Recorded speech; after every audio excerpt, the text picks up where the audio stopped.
Lindsay M. Chervinsky is a presidential historian and resident scholar at the Institute for Thomas Paine Studies at Iona College. She is the author of The Cabinet, George Washington and the Creation of an American Institution. Follow her on Twitter, at @LMChervinsky. The views expressed in this commentary are her own. View more opinion articles on CNN. For more on the 16th president, watch CNN original series Lincoln, Divided We Stand Sundays at 10 p.m. ET/PT. CNN. Every year on President's Day, the country celebrates our past leaders. In recent years, however, many Americans have begun to question whether we have crossed the line between remembering and worshiping. If the past 4 years have taught us anything, we've learned that presidents are far from perfect, but they are central to American life. President's Day is an opportunity to reflect on the oversized impact of commanders in chief on our culture, safety and welfare, and democratic institutions, as well as a moment to think about what we might expect of future leaders. The president's bully pulpit is one of the most powerful tools at their disposal. Through their public actions, speeches and interviews, presidents can promote a certain type of American culture and values. More than any other president, Theodore Roosevelt embraced and exemplified the power of the bully pulpit. He adopted many progressive causes, including nature conservation, food quality controls, labor protections and trust busting. While these critical reforms were the result of decades of hard work and organizing by thousands of activists, they gained additional momentum when Roosevelt spoke out in favor of their causes and supported legislation to address these ills. We've witnessed the contemporary power of the bully pulpit during the transition from Donald Trump's administration to the Joe Biden presidency. Former President Trump encouraged nationalism and xenophobia, demonized medical professionals and expertise, and proposed cutting $180 billion from food stamp programs during the pandemic when millions of families struggled to put food on the table.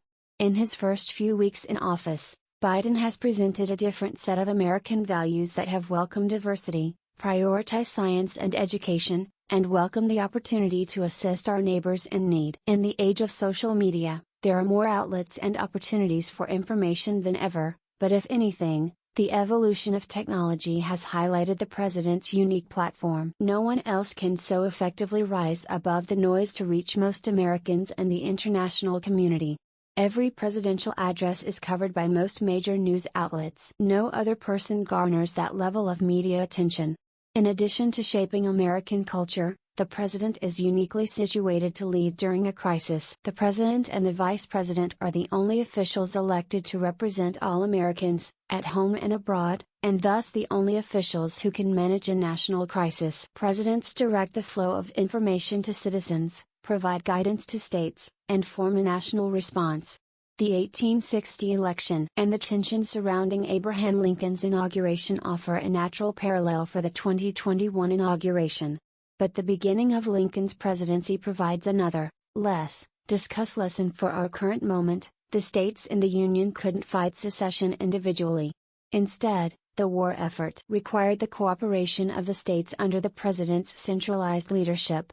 One War Department, one financial system to pay for the troops and supplies, and one State Department to keep foreign powers at bay. When the president fails to provide unified direction during a crisis, the costs can be catastrophic.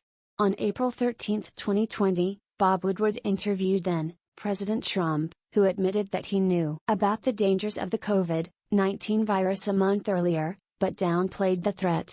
Once the pandemic had reached the U.S., Trump refused to establish a national policy, forced each state government to purchase their own supplies, and when asked at a press conference about his role in the lag in testing, stated, "I don't take responsibility at all."